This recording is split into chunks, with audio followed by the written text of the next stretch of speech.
Now, let's take a look at the media stocks performance on the share market in the past week. We're joined now by Chris Weston from IG Markets.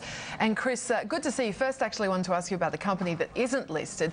CVC Asia Pacific, owner of Nine Entertainment, reports out this week that it's again ignored a proposal from two hedge funds that hold a large amount of debt to restructure the company. Yeah, I mean, you'd love to be actually finding out what's going on behind the scenes here. We know those two hedge funds do control about 28% of the debt. They're looking to try and convert all of Nine's senior debt into equity to try and basically make Nine run as smoothly as possible with a little bit more certainty going in the future. CVC, faced with this prospect, could be faced with a prospect that they lose control of having quite a substantial write-off there as well. So you can see they're against this at the moment. They're looking at other options such as asset sales. They're looking at a US bond auction issuance, accounts, and potential equity injections as possible ways of getting around this. Now, equity injections, I think, are probably slim chance, but at the moment, there does seem to be quite big odds between CVC and these two big hedge funds. We've also seen now, in terms of listed companies, a couple of reports that the market has loved. Southern Cross Media and Prime Media both doing really well after their first half numbers.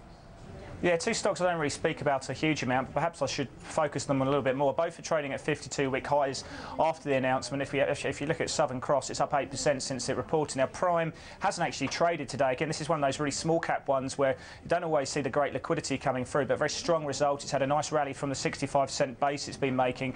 We saw sales up 5%. We saw net profit at $16 million, which was up 5%. It was about 5% above the consensus. We saw a better than expected dividend. Clearly, the TV EBITDA was very, very strong. It's about 14% above the expectations in what is a very subdued ad market as well. Gearing's improved given the divestment coming through, and you're left with this kind of shell of a company which is basically a bet on the regional free-to-air TV market. So it's a good result from the company. Southern Cross as well. We've seen good price target increases because of EPS changes.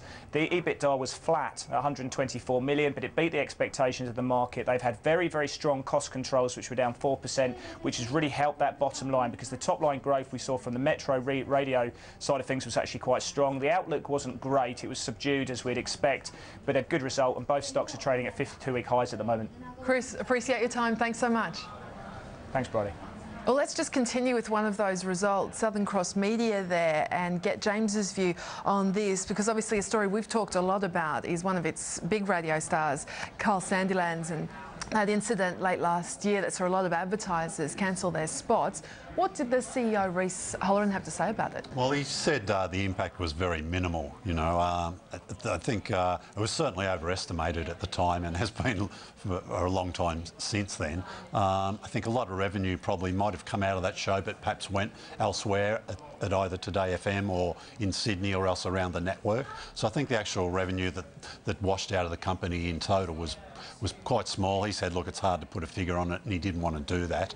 But yeah, the other interesting thing I think he said was that they're really building a quite exciting new digital business, and they're able to do that off their sort of old media assets, if you like, them with the TV and regional and the radio and the cap cities, where a new entrant to come in and do that would cost them a fortune. But talked about their podcasts from the radio, Kyle and Jackie O, Hamish and Andy, just massive audiences in a digital space. All right, James, thanks for that. More from James in a moment. We're just going to take a very quick break here on Mediaweek, and then big changes in the outdoor sector.